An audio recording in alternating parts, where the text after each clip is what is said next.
Hello, everyone. Welcome to Coffee Tea, You and Me. Every week for the last 20 years, I've been sitting down with entrepreneurs, business leaders, coaches, all kinds of business professionals, helping them understand the smartest ways to grab on to their networks, make sure they're leveraging all the resources they possibly can to grow and create as much amazing success as they possibly can. My name is Coach Powell. I'm the chairman, the founder of Coach Powell Training and Development.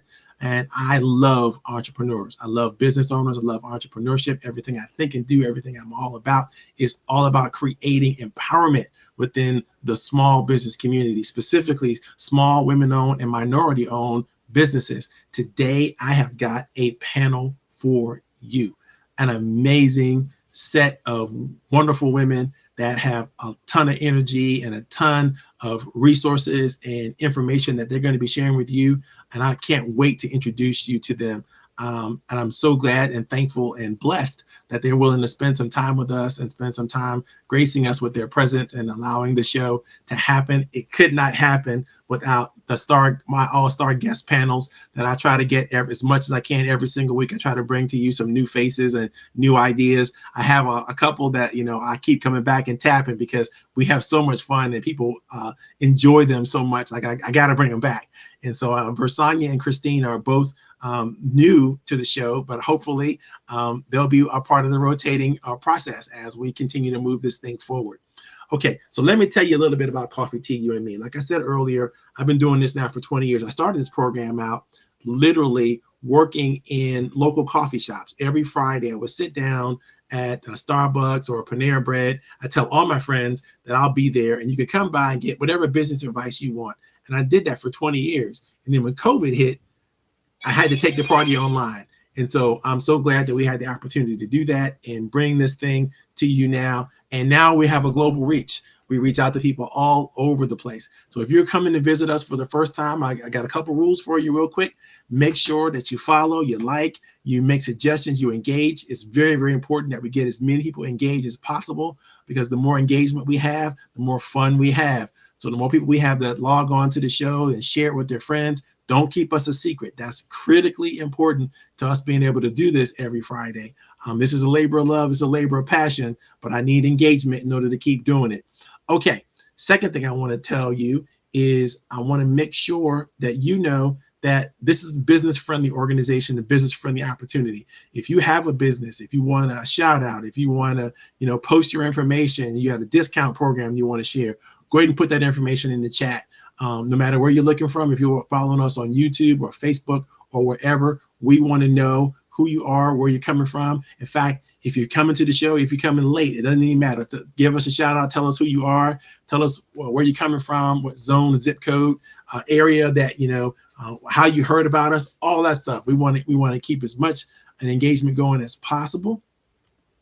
And I want to be sure that we are talking about everything that we want to talk about, everything that we want to share together. Okay, so, oh my God, I got my friend Jimmy out there. It's coming from, where's Jimmy coming from? Oh, cheers. Thank you, Jimmy. I see you out there on LinkedIn. Thank you very much for sharing, for coming with the program and coming with the show. I really appreciate you being in the audience. If there's something that you want to share, again, put it in the chat. If there's anything that's going on, anything that you got going on. In fact, I just posted some of the information that just came from Christine about a wonderful program she's put together. I voted for her. So if you can hit that link, go vote for her. Go vote for her show. Make sure you watch it. It's really good stuff, and it's a great opportunity. Oh, Jimmy's at Falls Church. Outstanding. He's local. Oh, by the way, so though you don't know, I'm broadcasting live from the Centerville, Virginia. And I know most of you are impressed because, you don't know too much about Centerville. My buddy Greg Caldwell is coming in from GNC Tire and Auto Service. Greg, I'm bringing my Honda over there tomorrow because I need you, bro. I need you. That's my favorite Marine right there. We're going to have a great time. Okay, here we go. Let's get this party started. Today's program is coming to you live, and we're going to bring it right after these quick messages. I love this little branding program that my friend put together for me. Tell me what you think about it.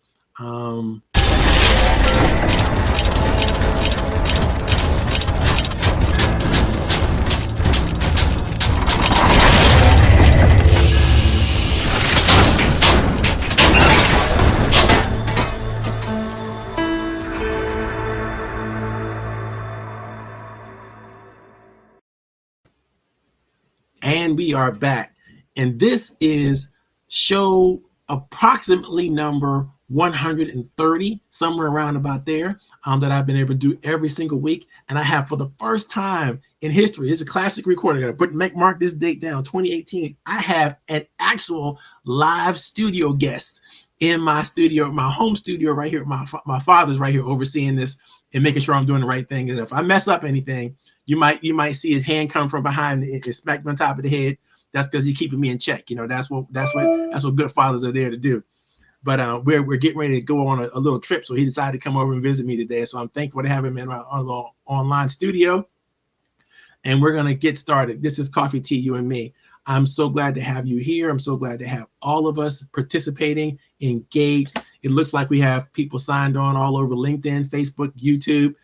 This is going to be a great show today. Today we're talking about benefits, and this is a series that we've been working on since last week. We started the first part of the series, so you can go back on either YouTube, LinkedIn, or Facebook and watch previous episodes of the show. So you can see all 130 episodes we've done for the last 2 years online on either one of those channels. And if you have a problem getting to that, just let me know, and I'll make sure I'll figure out how to post the link if you're doing it in the show or even after the show.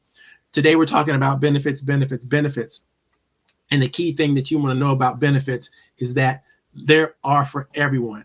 Everyone takes a part of the benefit cycle. Every person takes a part of what happens and transpires. And it's all about that human connection, one way or the other. How do we give? How do we share? How do we uplift? How do we support one another in all of our endeavors? And the better we get at this is a skill, by the way.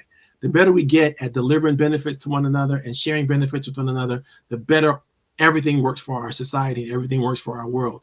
And I know we're thinking a lot of times people go, well, I can't afford to pay everybody everything they deserve, all that kind of stuff. And that's true. You can't. You really can't. But you can give them all that you can give them. And don't worry about what you can't pay in actual physical money. You might be able to do encouragement. You might be able to do more to help uplift them. You might be able to do more to bring them forward, and you might be able to make introductions for them. You might be able to do a whole host of things that have nothing to do with money, but could be of huge benefit to others. So that's what I want you to think about as we talk about the topic later on today. I want you to think about, what do you have to share with others? What do you have to share that's going to be mutually beneficial? Something that is going to help them get to where they need to go, but it's also going to help further your mission and your passion and the things that you're trying to accomplish in this world. If you understand this, then you'll understand this first real good cycle. Before we talked last week, we talked about the general overall view of what benefits are and what they're all about. We're going to hit a little bit of that today just to make sure it gets to refresh for some of you. And then we're going to get deep into, what does it take to pay, to contribute, to add to our society and our world, and what do you have to do to bring it? That's what we're going to be talking about today. But before we get there, I got to introduce our special guest to you. All right. These two ladies are super powerful in their own right. I met them on LinkedIn, but I feel like they're old friends already, just because the quality they bring to the table, the character they bring to the table, the kind of people that they are. And it just so happens they all are sporting the kind that my favorite haircut. Okay, just let you know, they sporting the hair like it's supposed to be done. Just to let you know. And I'm going to start off the party with Miss Versanya back there. She's all smiles right now, so I want to make sure I get her in here while we got this energy flowing. Versanya, thank you so much for coming to the table today. I really appreciate just having you on and seeing you and participating. This is going to be a tremendously valuable discussion. Why don't you tell the world about Versanya? Who are you and what do you bring to the table? And when you pose the question like that, Marvin, I have to start the who am I with saying I am the daughter of Donald and the late Versie DuPont. Now, may not mean a lot to your audience, means the world to me. And because of the foundation that they gave me, what I get to do is be an empowerment coach and speaker. And so let me demystify that for you, coach. If you or someone is stuck or in transition, I have customized programs to help emancipate their greatness. How about that? Or if you're at the top of your game and you know you can be doing more, I have tools to help you move from the success you're already experiencing to living a life of significance and impacting others. And that's what I get to do, Coach. That is phenomenal. So how did you come to get to this place in your life, in your business, where you could share so much empowering information with so many people? You know the old adage, to those whom much is given, much is expected. And I start with who I am, with the foundation of my parents, because I grew up in an environment and in a village where service was not optional. Service was the rent that you paid to live on God's green earth. And so, in all of the talents and skills that I have developed throughout my life, everything comes back to service. And so, by God's grace, I get to live a life where all that I do in the 9 to 5 is about bringing service. And as you say, adding benefit to others. And Keep so, on. You're gonna make me preach around here. We don't have time for that. We do not have time for that. But let the church say amen just real quick. Just want to let everybody know. amen. I feel you 100%. And that is what it's all about. Thank you so much for sharing. Thanks so much for coming on to the show. I'm gonna have you backstage for a second, but I got to bring my girl Christine up, and we'll be right back. Okay? Don't go nowhere. All right. I told you we had some heavy hitters today. I told you we had some powerful sisters in the audience out there on our guest panel today. And I brought Versanya up because I want you to know, but she's super powerful, but she is not even a second fiddle to anywhere near this next guest we got coming up. My girl Christine is also bringing the heat, and she is super special. And I'm so glad she's here on the show today too. Christine, how are you? Hey, Marvin. Thank you so much for having me here. Thank you so much for coming on board. So tell us, I know you got this wonderful sense of what it takes for us to get the right kind of training and how to put together the digital tools and everything we need to have in order to make sure the training is there for all of us. Tell us, how did you come into this world? How did you come into this business? And tell us all about you. Ooh, that is a loaded question. It has been quite a long journey to get where I'm at. To start, I originally wanted to teach high school students I wanted to teach high school students English, and through my experience in college and in student teaching, I found that I enjoyed creating the educational content more than actually teaching it. So once I graduated, I did some career searching, some soul searching as well to figure out what I wanted to do. And then I learned about technical writing because it combined my love of writing and like creating documentation. And then one day I found a blog post called Technical Writing versus Instructional Design Writing. And once I learned what instructional design was, I pretty much got hooked on it, and I've never left since. So here I am. That's super awesome. As an instructional designer myself, and I'm a person who puts together tons of content. I do it in my sleep. You know, I'm always writing. I'm always creating new content, new strategies, new techniques to do things. And I'm an introvert. You know, so I'm not a person who likes to get out there and share all the stuff that I'm doing, because I'd rather bring other people in front of whatever's going on. But I found that I do have to sometimes, kind of open myself up to, doing presentations and seeing people and all that kind of stuff, which is not a natural thing for me. But it's something that I've convinced myself, or actually, trained myself to do better by just, facing the demons of, whatever keeps you from coming on and sharing your ideas and so on and so forth. And I realized that we have these new technologies now. We have these new tools that allow us to play in this game, and we can play the way we want to play, anytime we want to play, and we can make it happen for as many people as we possibly can. So that's what it's all about for me. I'm so glad that you're in here and you're doing the thing that you need to do, because, and by the way, where do you think you're going to go with this instructional design work? Where do you hope to have it happen? Where do you hope to see it land for you in your future? For me, I would like to at least work at a university to help teachers create more engaging learning experiences. And once I gain experience in that, I'd hopefully have like a leadership position or of some sort. That is crazy. That's good. I have so many friends who I got to introduce you to. I have friends at Diverse Education in America, and they're all over the place in terms of learning who's up and coming educators are going to be at major universities all over the country, and they're really brilliant. They're right here. They're right here in Fairfax County. So let me know when you need that, when you're ready and you need that hookup. We got it. We got you. Okay, now let's make sure we bring that back, and we are ready to get started. Today's topic, tremendously important.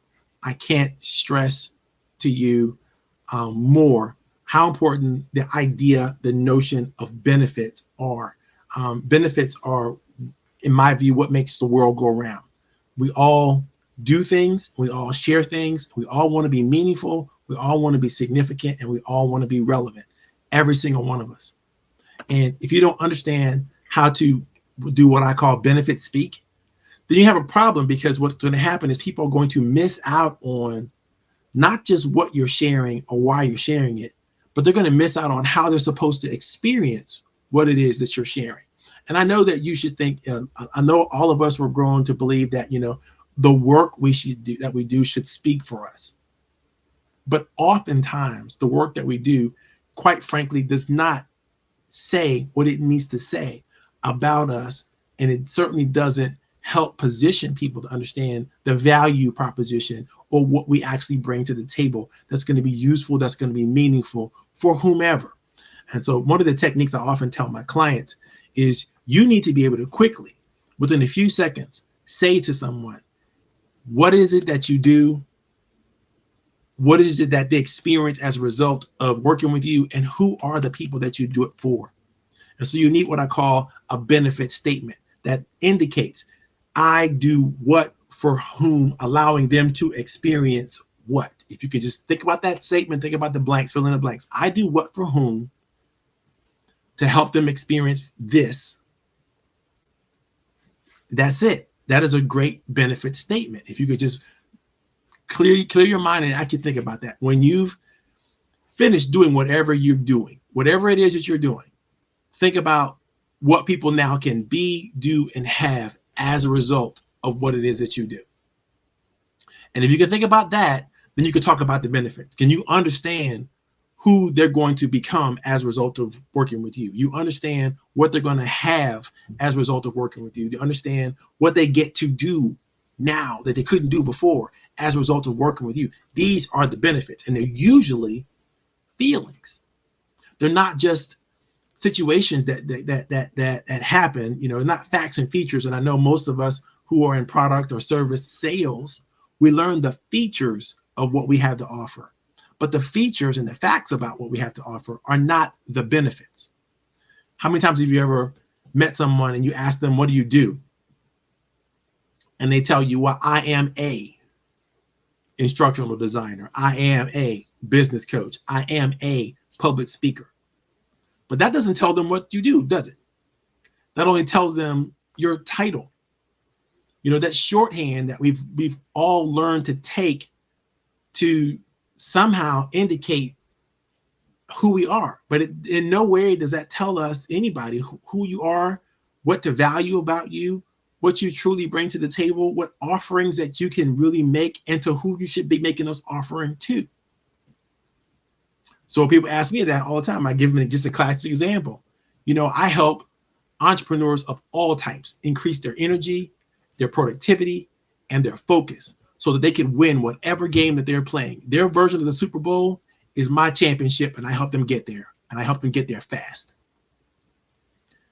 That's my benefit statement. Now, I can switch that around and change it up and do whatever I want to do with it, but the same elements will always be there. There will always be me helping individuals become better at who they want to become better so they can become what they need to become to create the world they want to create. And that's what I do. I have systems, I have programs, I have strategies, I have techniques, I have 100% money back guaranteed programs that I can put in place that always win. These are just benefit statements. These are not facts and features about what I do. They wouldn't tell you exactly how I do it. They tell you the benefits of what I offer to people. So think about that. Ask yourself the question: what is it that you are when you do what you do, when you make your contribution, when you serve the people that you want to serve, how are you benefiting them, and how do they win as a result?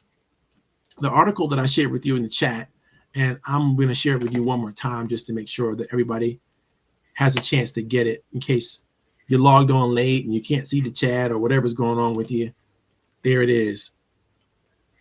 And this is the article that talks about just a specific portion of what I call the benefits program.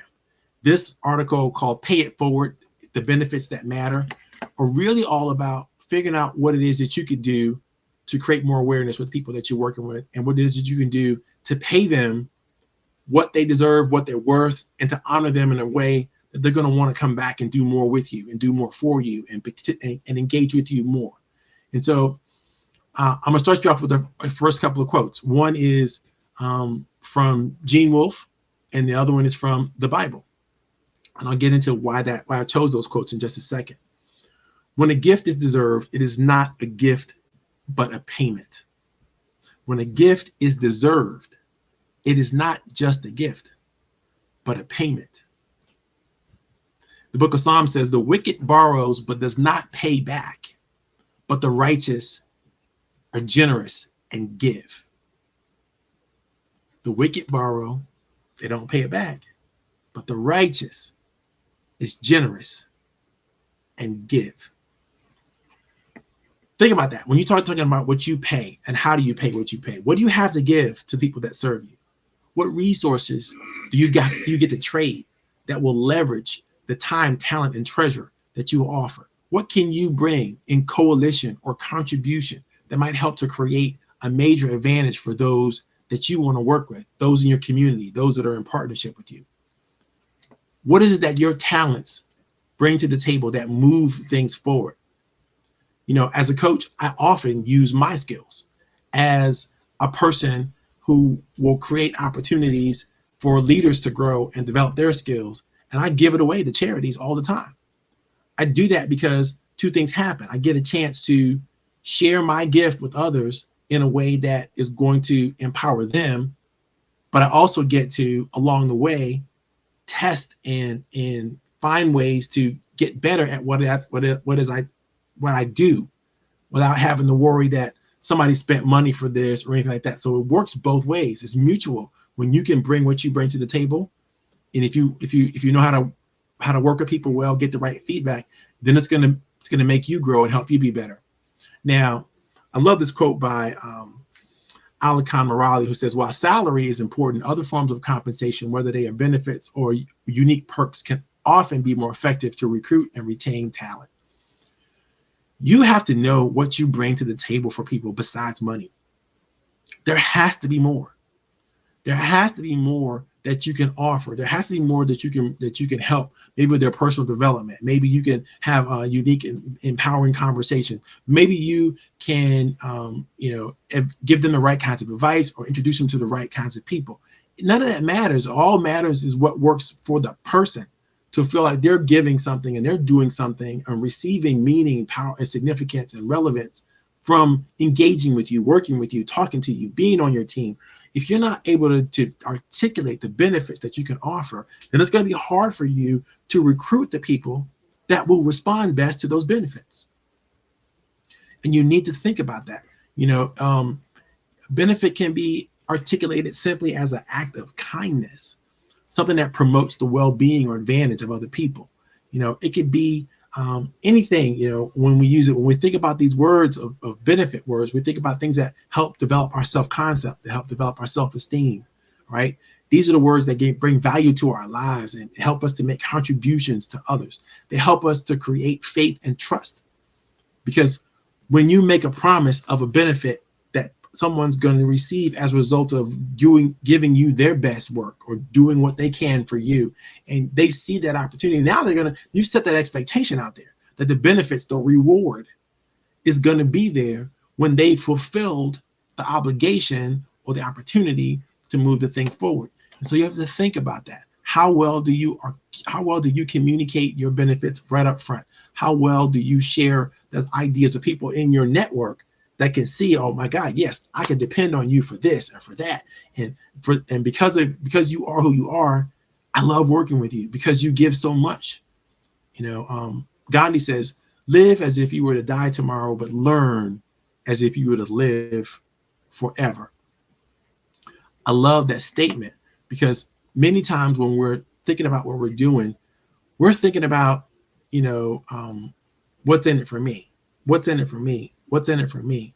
But not what's in it for me 20 years from now, what's in it for me 30 years from now, what's in it for me intergenerationally, what's in it for me as a legacy. We're thinking about what's in it for me today. How do I eat today? How do I put a roof over my head today? How do I do the things I got to do today? And by the way, most of us already have that.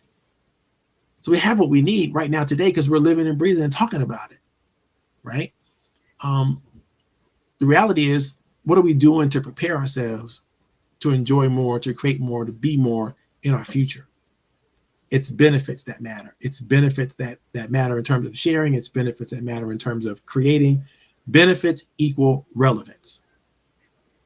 The more you can share what you have, the more you can help others appreciate and feel the gift that you bring to the table, the better your life is going to be, the more you're going to be able to experience. We should feel grateful and responsible to invest in anyone that has or will help to create benefits for us. Because your work, again, is not going to speak for you alone. You have to also speak for it. How many times have you heard that saying, and people say, you have to do what you say and then say what you do and then keep doing that over and over and over again, right? Don't just say it, do it. Don't just talk about it, be about it, right? I've heard those kinds of phrases my entire life. But it is important to think about. You do have to talk about it, and you do have to be about it. You can't just be about it and hope that somebody else will talk about it. you got to do that work. That's when I first started to understand what PR was all about, and I realized it's important that your image and your brand and the things that you want to promote about yourself are readily available for people to have access to. That way, there's no secrets, there's no hiding, there's no nothing that people can go, oh well, I'm worried about you. I'm concerned, because they need to see it. They need what you bring to the table, bring it and share it. Don't be scared of it. That's a big part of why benefits that we can deliver each other are very difficult sometimes, because we like to hold our cards close to our chest. We like to, we don't want to tell everybody what we can give, what we can promote or what we can do, because they may take advantage, right? That's the thing though. They won't take advantage when they need to take advantage of it, because we don't know how to offer it and we don't know how to articulate it. We don't know how to share it. Very, very important idea and concept that I hope that is coming across to everybody. Either way, the real problem to be avoided, to be sure, is that you've given enough value so that people don't feel like they've made sacrifices and gotten no return for their sacrifices. It is about sharing value for value. It is about marrying what your contribution might be, what your payment might be, what your investment might be in somebody else's time, talent, or treasure, in a way that they feel like it was relevant, like it was meaningful and significant. If you can't figure out that balance, then you're going to have a world of hurt when people feel like they've been robbed, or they've been taken advantage of, or they've not been appreciated appropriately. I'm going to be giving a talk on Monday about the Great Resignation, right? What's going on with people, and how are we losing? How is corporate America, and corporations all over the globe, quite frankly, because of this pandemic, how are they losing people, that they don't want to lose? And what's going on to make this Great Resignation happen? Well, part of it is because people are not receiving the benefits they really want to receive for the sacrifice of their 40, sometimes 60-hour work week. And so they're saying, I could do better things with myself and my time, and I could do things that would be more meaningful, more relevant, more significant to me. Right? So think about that when it comes to these things. We all have to learn to only offer our best to those that can and will receive it well. To do this, we must continually increase our listening, our empathy, and our communication skills. I can't say this enough. If you can't listen, then you will never know that the benefits that you're offering are good enough. If you don't have empathy, then you will never understand what people are feeling as a result of working with you, working on your team, being in your organization. You won't be able to do this right. You won't have the social intelligence, the emotional intelligence it requires for people to be happy and satisfied with working with you. If you can't communicate effectively, these are all skills. If you can't communicate effectively, then you're going to have a difficult time convincing others that working with you is going to do anything for them. It's going to be of any benefit to them. And so you have to work on your communication skills. If you don't write well, then learn to write better. If you don't speak well, learn to speak better. If you can't somehow convey your feelings and emotions well, learn how to do it. Read books like this one. This is one of my favorite books. This is Primal Leadership from my friend Richard Bioski.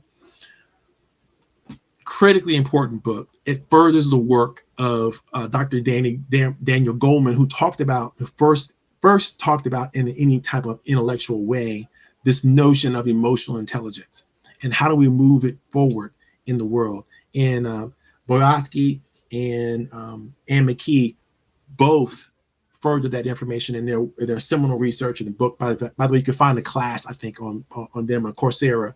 They're talking about this as well, called Primal Leadership, Learning to Lead with Emotional Intelligence. It's a critically important skill that obviously we haven't figured out yet, because the Great Resignation wouldn't be happening if people had already learned how to lead in the way they need to learn how to lead. But because organizations are not offering these benefits, these emotional, these social benefits to one another, they're not doing really well. Deepak Chopra says that each of us is a unique strand in an intricate web of life and are here to make a contribution. Everybody can make a contribution. It doesn't matter who you are, where you come from, what your social, political, economic status is. You have something to share. You have something that you can contribute. The trick is to figure out what that is. And how do you figure out what that is? When you share your gifts and your talents with others, you literally endow them with your unique value proposition. And it could be tremendous, because you never know who needs what you have to offer until you offer it. And you have to figure that out. You have to figure out, what's the smartest way to offer what you have. Because, of course, yes, you don't want to be taken advantage of, but you also don't want to hold your gifts to yourself. You want to be able to put that out in the world and put it out in the universe so that it makes a meaningful, significant difference for others. The biggest example I can give you, and it's Black History Month, so this is a great one. I don't know how many of you have heard, but if you look at an article, there's a link to the life and legacy of Maggie Lena Walker. This woman was the first woman to be the president of a bank. She did this in Richmond, Virginia. There's a whole area that she was able to infuse with her life's work by not just opening the bank, but employing people in a little town an area called Jackson Ward in Richmond, Virginia. And it's worth it. Hit the links in the articles and go watch the story on YouTube. She's an amazing woman, was an amazing woman, and did some amazing things for the community. But it's significant to know that it doesn't require that you come from something. You know, her mother was a slave. She didn't receive the best education. She was often homeless and impoverished in her life, in her very young life. But she's able to turn all that around and do so much for the community out of the sheer will and the blessings that she was able to receive as a result of her commitment to contribution. I'm going to say that one more time. Her commitment to contribution is what allowed her to now become a legend. If you look up Jackson Ward in Richmond right now, it's going through a tremendous revival. And there's a whole bunch of people that owe that revival and the legacy of that area in that country, that part is part of our country, to Magdalena Walker. So I got a couple questions I want to ask you to ask yourself. These are great questions when you think about how do you create a world of contribution for yourself. But these, like, you know, as a coach, you know, we got to ask good questions, right? So question number one is, how do you recover from the errors in judgment that you may have made about reciprocity once you've already made the mistake? Because I know a lot of us have put our hopes in the wrong places, right? And we've asked people and we've trusted people with a lot of what we had to offer, and we've coming up short. And instead of looking at that as a way to turn that on ourselves, we should probably look at it as a way to figure out how to be better at it next time, because we do have to continue to try to offer trust to others. Number two, what can be done to guarantee that those who are closest to you understand that they are worthy and deserving of praise and honor? You can demonstrate this specifically about how what someone else has done to earn your admiration and high regard, because that's truly what respect is. It's about admiration and high regard. It is not about that general accepted term we try to throw out and say, I need your respect just because I am who I am. No. Something about you is what people need to respect. They have to admire something in you. They have to see something in you that they hold in high regard. And if you're holding that to yourself and you're not letting anybody know who you are, what you're all about, it's impossible for them to respect you for who you actually are. So think about that. Question number three, what approaches might you use to motivate your referral sources, your advisory team members, your stakeholders, your high value clients to do more with you? You want the people that you're already doing well with to do more, but you got to figure out how to do more. You have to figure out how to motivate them. You have to figure out how to ask them and inquire from them, listen to them and hear them. Even go ahead and go as far as asking the question, what do I need to do to earn higher levels of trust with you so that we can do more together? What do I need to share with you? What do I need to share? What do I need to show you? Who do I need to be? Ask the question. And people who care about you, they'll answer the question. If they don't have the answer, they'll go away, they'll come back, they'll figure about it, and they'll answer it later on. But you have to be willing to engage at that very high level if you want people to engage with you back at a high level. Number four, how can you develop and inspire underperforming resources to step out of up to their potential and offer more to your team's mission? Well, first, your team has to have a mission, right? You got to be pretty clear about what you're trying to accomplish, and everybody needs to know what that is, right?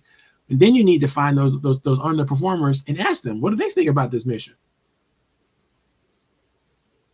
What are they doing? How do they see themselves helping the team? What is their contribution? Because they may think they're contributing already, but they may not be in the right area, the right frequency, the right tendency might not be there for them. But you need to inquire and get their feedback before you before you drop the bomb on them. Go, you're an underperformer. Figure out what's going on with them. Figure out if there's some extenuating circumstances of reasons why they're not performing up to their potential before you engage with them incorrectly. Again, back to that communication strategy. Number five, what is the most fruitful way to share beneficial resources with the most engaged and active members of your network? What do you need to do better to make sure that you're actively engaging the people that you should be actively engaging in your network? Who do you need to add to the network that you don't already have in the network? How do you need to celebrate and honor the network? These are all important questions. If you do this well, then the world is your oyster. You will be satisfied. You will be fulfilled. You will be happy. But if you don't even pay attention to it because you're busy being busy, then I think you're going to have a long way to go. Number 6, what parts of the social, political, and economic environment have you negotiated well in the past, and how can this benefit the current members of your inner circle? There are things that you already have done well. There are gifts that you already have shared. There are opportunities that you already knew more about than most people in your network. How are you blessing them with this? What are you doing to share this with them? How are you using what you have to move them forward? And how are they accepting it? These are questions that you got to get in front of. The last question, number 7, what is the most strategic way that you can think of to pay it forward in your industry or your association? What can you do to be thankful and grateful for those who create opportunities for you to learn and grow? What can you do to show appreciation and respect to the organizations and the individuals that have given you the opportunities to serve and to grow? I can't think of a more important thing than really understanding this concept. Next week we're going to talk about. This week we talked about what do you do to pay it forward, right? How do you make other situations better by what your contribution is? And next week we're going to talk about how do you receive what you deserve, and how do you get back in profit from your investments in others? How do you receive the blessings that you should be received with? And I hope you had a great conversation. I'm going to bring my talented panelists back in to further this discussion, and see what they think about anything. Ladies, it's up to you. Did you get anything out of that you think that was useful, meaningful, that you want to further or discuss more or have some question about? Sir, I type 80 words per minute, and I wasn't typing fast enough to keep up with all the gold you were dropping. Amazing. So many things that I can further discussion on, but you know what? I'm going to start with your questions. And I will pick the question of how can developing underperforming, what was the question? How can developing underperforming resources to step up? I love that question. And I don't know if you're familiar with Craig Groeschel.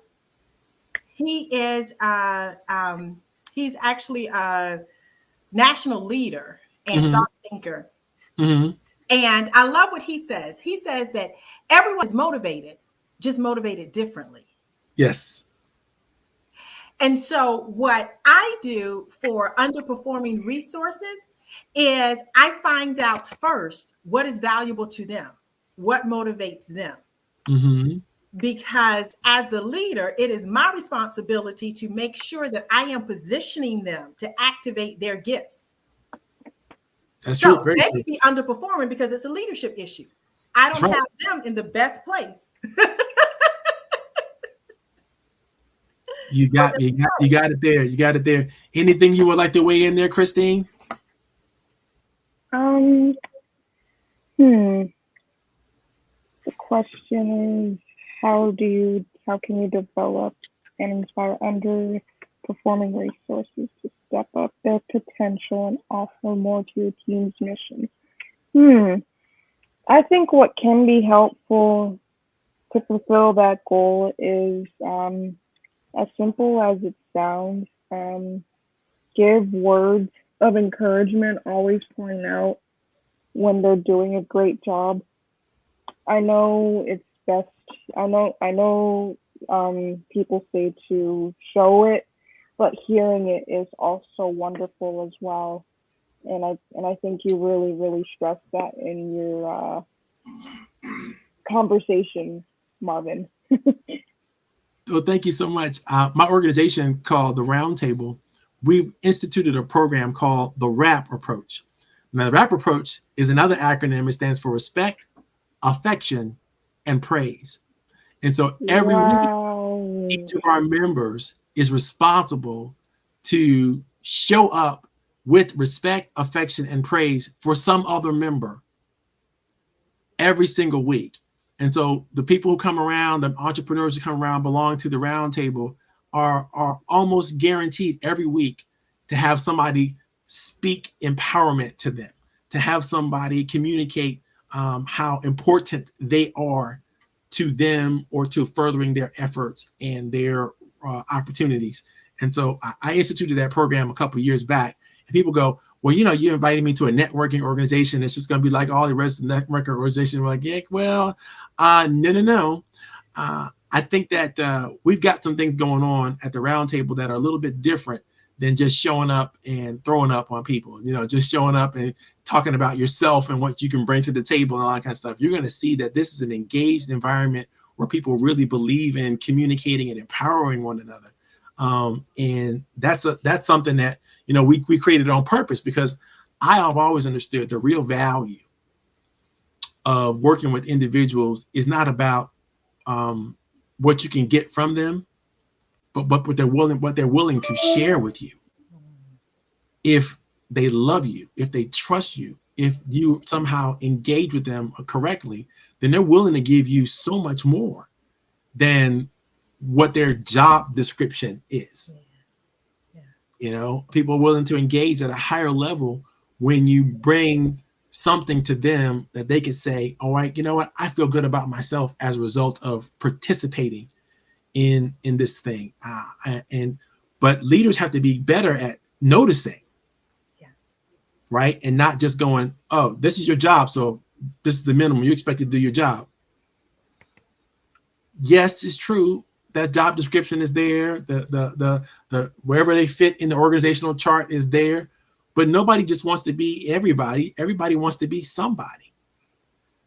In order for them to be somebody, then you got to call them out every once in a while and promote them, and I don't mean promote them necessarily with more money, but promote them in who they are, what gifts they bring to the table, because how else will they know they're relevant? How else will they know they're significant?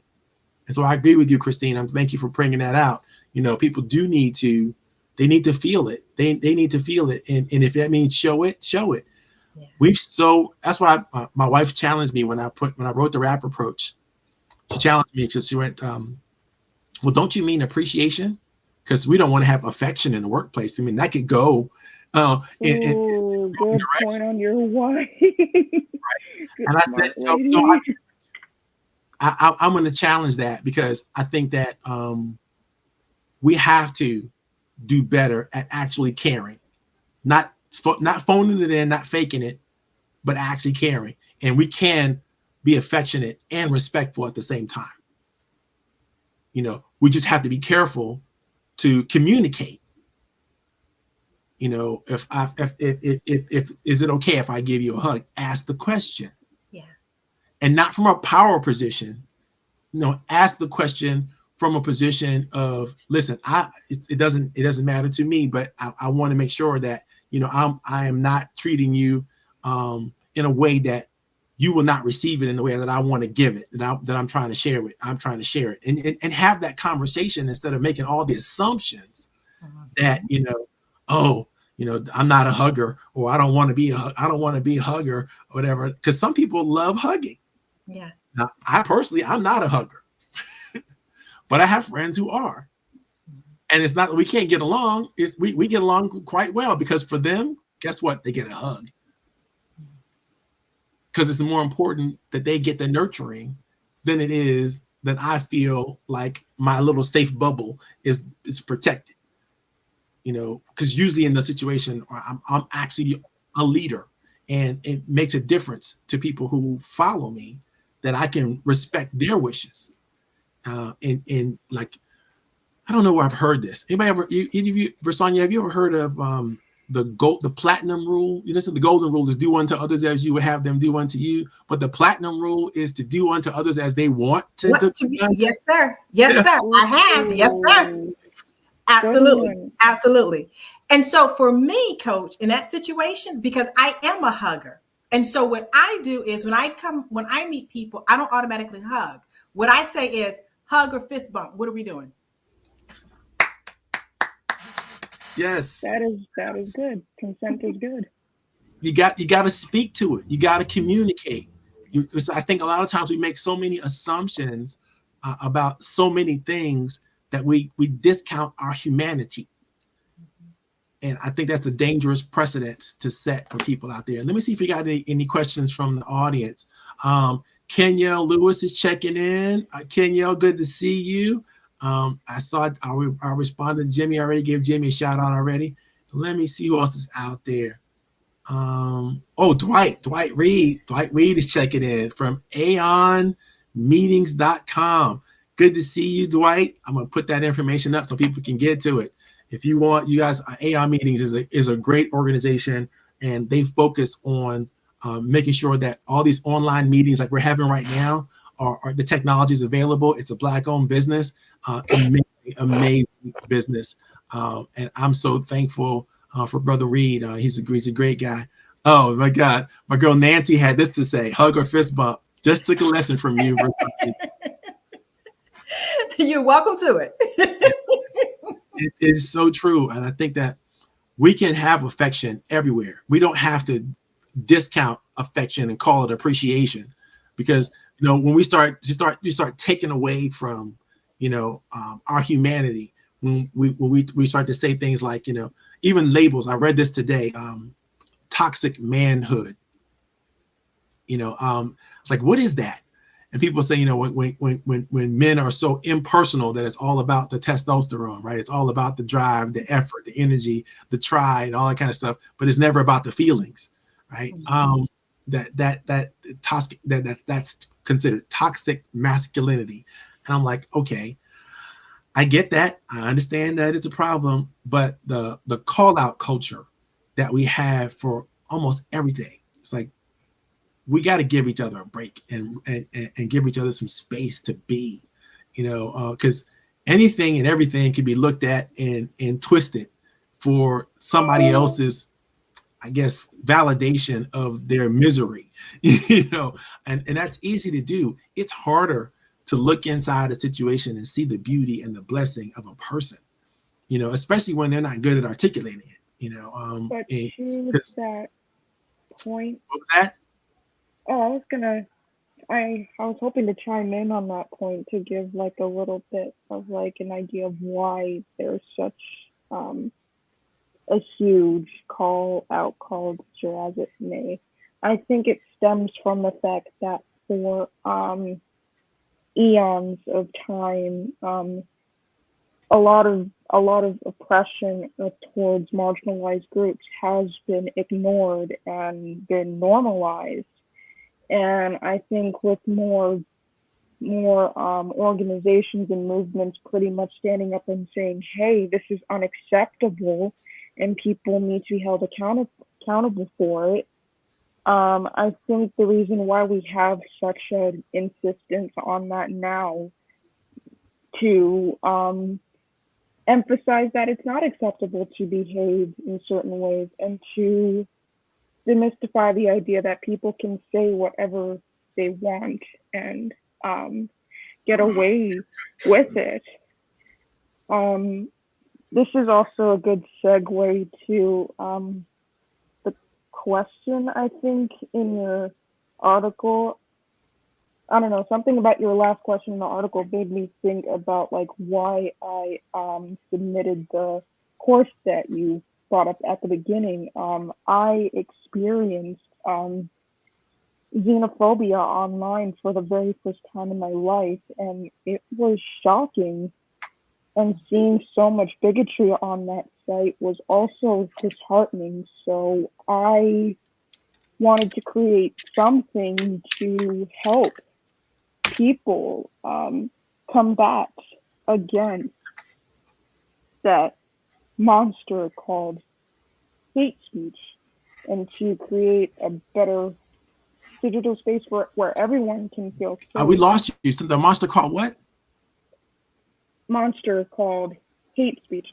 For some reason, your audio isn't working. Is it? Do you hear her? I do. She said the monster called hate speech. Oh, that must be me, because I can't hear you either, Versonia. Oh. Oh no. I must have hit something. Here we go. I got it. Thank you, Nancy.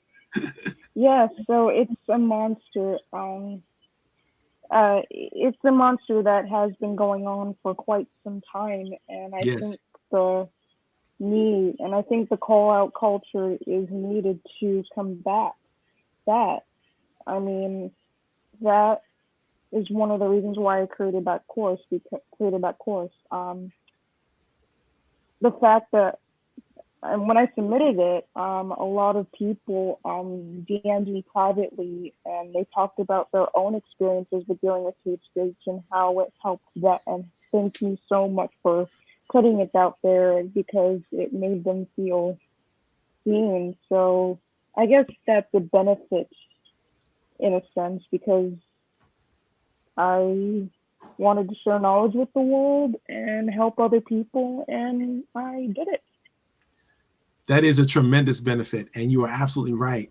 I think that the more we communicate, everything, not just when something's going wrong, but when something's going right, the more we communicate everything, the better we all will be. And we're allowed to, to fully express those ideas and without feeling shame or blame or anger or frustration. That's those are the things that work counter to our effective communication. Because when we're communicating out of fear, of frustration, of anger, then we're actually promoting and sort of how the brain works and social intelligence works is we're passing on that fear and that anger and that frustration to others who are hearing it. Even if we are saying it we're trying to make sure that we use just the right language. There is no right language to use when you're coming from a point of frustration and anger and hostility or anything. And so that's always going to create more of that. The more you have language of love, language of kindness, language of compassion, then you're going to create more of that. But the thing is, it's easy to create negative energy. It's difficult to create positive energy. Oh, definitely, definitely. That is something that I've learned through from processing the pain that I experienced in that incident and creating my course. Like one of the tips that I stress is to point out the person, to pretty much tell the person to stop, but do it in a respectful way because you want to extinguish the fire, not Right. not make it grow. You make it grow. Like words have power. A lot of people use the phrase "sticks and stones may break my bones, but words but never hurt me." But that is not always the case. Oh, It can hurt you. It can even hurt the most strong-minded person. that's a flat out lie. I think we should never tell children. I understand how you want to create resilience in them, and I understand how you want to create an ability for them to keep going no matter what. I get that fortitude and all that kind of stuff is very important to try to develop in young people. Unfortunately, though, it makes them believe that they're superhuman or they should be superhuman when they can't. In fact, words do hurt. That is a fact. Sticks and stones can break your bones, and so can words. And words will really hurt you. Mm-hmm. May I jump in here, Coach? Go for it. Go Oh, for for it. sure. Go ahead. Um, There's plenty of room for everyone. so first, I want to say kudos to Christine because she turned a painful experience into something that not only liberated her, but she brought others with her. Mm-hmm. An experience to liberate others. And so first, I want to say kudos and thank Christine for doing that. And I'm in total agreement about not only words, but how this connects to social intelligence that you were speaking about, Coach, and mental health. And we have to be intentional and proactive in not only naming it, but providing healthy strategies for addressing it. Because let's go back to the hugging. They're in a society where hugging is looked at as something not done in professional settings or as a feminine thing. It is tempting when you address that to now say everybody should hug.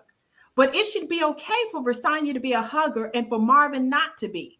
That's right. So what are we doing? Hugging or fist bumping? And so that healing process has to acknowledge the pain that has been endured, address it, equip those who experienced it to heal through it and find their power, and for everyone else in the room to also understand their strengths and their blind spots.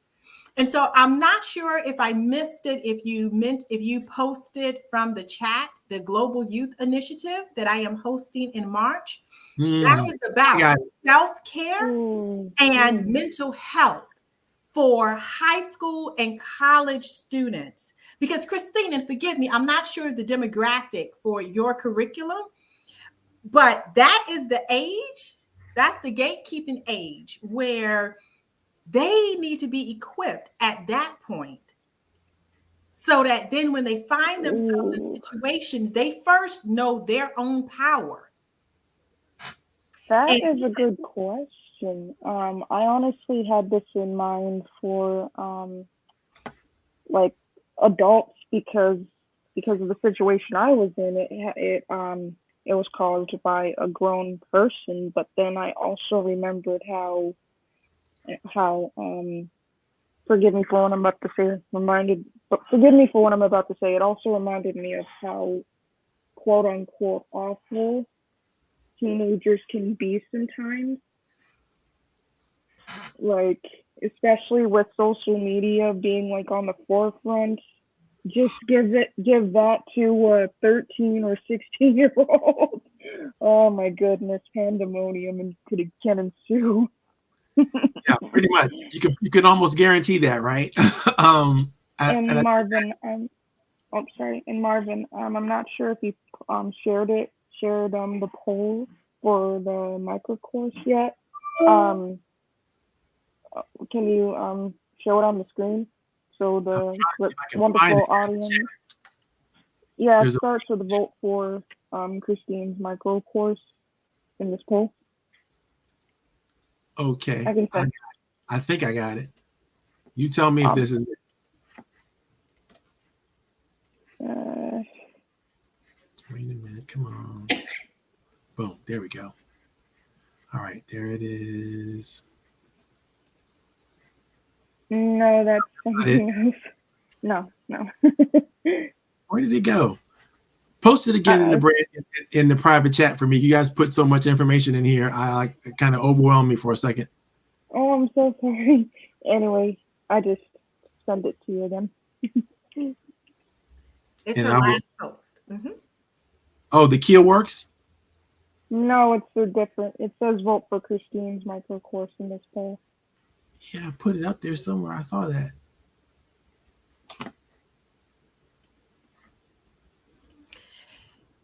Okay. Anyway, we'll keep the party going. Anybody have any questions? Yeah. As I'm sharing that business, anybody have any thoughts they want to share? Post it in the chat.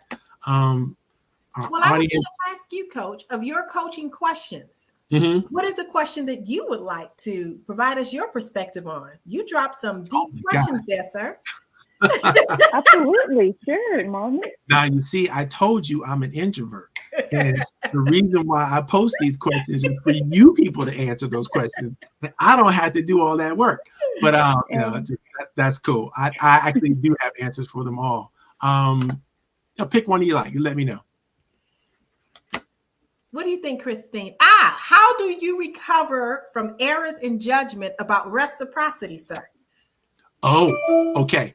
So I got to go back to the reason why I posted the question in the first place. This one was posted because I know so many of us have been disappointed by what we've received back from others. We've done great work. We've done things that we wanted to do. We've created what we think is going to be the best investment, the best environment. We've done everything we possibly can, only to come up short because somebody decided to take advantage. Somebody decided that they weren't going to give us our just rewards. Somebody decided we don't deserve the flowers that we deserve, that we know that we deserve. And part of the problem is, up front. Oh, I think he froze. Oh no. Yes, I think he's having internet internet issues there. Yeah, I Oh, see there you that. are. You're back. There you You're are. back. So Yay! part of the problem, and before we blanked out, is are not necessarily good at upfront requiring what we need. Hmm. And that means if, yes, you do work for pay. A lot of people work for pay, right? That's important. But if you're giving it away, and let people know what the value of it is. I do it all the time. I tell people, listen, this program I'm about to give for you, I would normally charge anywhere from $5,000 to $10,000 for. I'm giving it to you for free. And I expect you to use it like you paid $5,000 to $10,000 for it. And if we can make that deal right up front, then we can work well together. Because I don't want to be taken advantage of. I don't want to be taken for granted. I don't want you to take this information and run with it and think that you've gotten away with something. This is a gift. So I need you to receive it like a gift, not as an entitlement. Because if you pay me, okay, there's so much of an entitlement there. I get that, but it's still a gift. I'm still doing the work, even if you paid me. You're only paying me because you're supposed to pay me. Yeah. But I think sometimes we have to be very clear and communicative up front about what it is we have to offer, what it is we have to share, instead of assuming that people are going to receive what we have to give in the way we want them to receive it and then give us what we need as a result of it. We got to be clear about what we're giving and what we need, and be okay with sharing that and tell people right up front, listen, you might not have the ability to give me back what I need for this. Mm-hmm. And that's okay. It's okay for me. It's okay for you. Mm-hmm. Maybe we can work something else out. maybe there's something else we could do that might get me to the place where I feel like I'm not sort of throwing in the towel or giving more than I should give in this situation, or doing more than because my daughter has this phrase of she calls doing the most, right? And it took me years to figure out what she. I've always told her to give her best, no matter what, and that doesn't mean doing the most. That just means giving your best, right? And she said, "Well, it's the same, Dad." I'm like, "Okay, I beg to differ with you, but tell me what you mean by it. Then maybe we can come up with some understanding." Because the miscommunication is in the how we feel about it. It's not in what we do. It's how we experience it and how we agree that the experience should be. When you say you're doing the most, I'm going to ask you, okay, should I feel like that's the best you have? If she says yes, then we agree. All right, then I want you to do the most. But if she says doing the most is more than I expect, then or more than you have to give, then I'm gonna be like, well, that's not possible, or it's not sustainable. You're gonna drive yourself crazy trying to do more than it's possible for you to do all the time. That means you're pursuing perfection, or you're trying to achieve perfection, and perfection is not to be achieved; it's to be pursued. That's good. Perfection is not to be achieved, but pursued. It's to be pursued. Right. Yeah. You can reach for it. Please reach for it. Reach for it all you want. Give me excellence all day long, but don't try to be perfect. Yeah, that's good. It comes back to the conversation. Excuse me.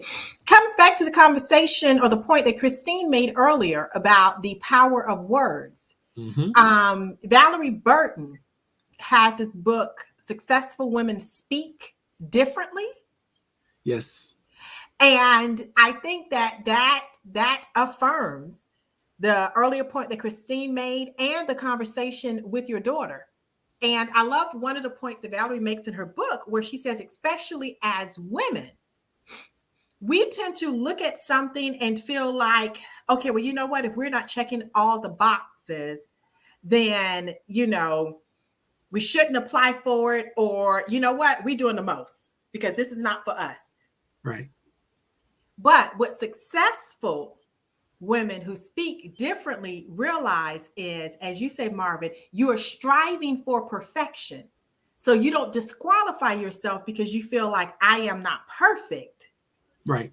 But you're speaking differently because you realize that you are still to pursue this perfection and show up. I gotta share this one last thing with you, and then I'm gonna let you guys go. The founder of Kwanzaa, Dr. Maulana Karenga, taught me and quite a few of our students way back in 19 something back in the day. And, one of the things he would tell us about each other, and just always remember this about everybody you encounter, is that every person is an ongoing, continuous project. None of us is a finished product. And so we have to give each other room to breathe, room to grow, room to express, room to experience. If we don't do that, then we're part of the problem that other people are experiencing. If we're always, trying to one up somebody or cut somebody off, or, try to prove that we're right all the time, because really, do you have to be right all the time? Can you expect that some people might have a different perspective? And is that okay? Can that be okay? Those things are things that crush us all the time. And I think we have to do better. We have to do better with listening. We have to do better with encouraging. We have to do better with empowering one another. And the only way to do that is to take our time, be patient, communicate, be what's the Bible say? Be slow to anger, but quick to respond with love and kindness, but slow to anger. Yeah. And slow to speak. Yes. Be careful. Choose those words wisely, right? Like Christine would say, because they can hurt. Yeah. They can damage tremendously, and we got to be more careful with that. Your initial gut response probably isn't a good one. Might want to think about that before you share it. So anyhow, we got to go. I'm going to ask you to sit backstage for a second. I want to make sure I get some feedback from you as I close out the show. If you have any time, I appreciate it. If not, you got to go. I understand. Ladies and gentlemen, let's just give a shout out for Versanya and Christine, the guest hosts. They were just amazing. I'm so glad that they came on today. This has been a great time. Next week, we're going to get deeper and deeper into this benefit speak stuff. I hope you come back. I hope you join it. I hope you share this show with other people, because you're not going to want to miss next week. We're talking about receiving, the thing we all want, right? We all want to receive these benefits and receive what we need to receive from each other. But there's a way to do it, and there's a skill set to it. And we're going to share all that stuff with you next week. Tune in at Coffee Tea, You and Me from 3 to 5 next week. Again, if you have any feedback, anything you want to put, just put it in the chat. Doesn't matter whether it's Facebook, LinkedIn, or YouTube. I'll respond. And if I don't respond, maybe somebody else will. But get it out there. Don't just sit on it. Just share what you have to share, your ideas, your information, your thoughts, your business, whatever. We created this platform for you to do exactly that. Don't keep yourself a secret, and don't keep me a secret either. All right, guys. It was great. Had a great broadcast. And thank you so very much. We're going to tune it out. Bye-bye.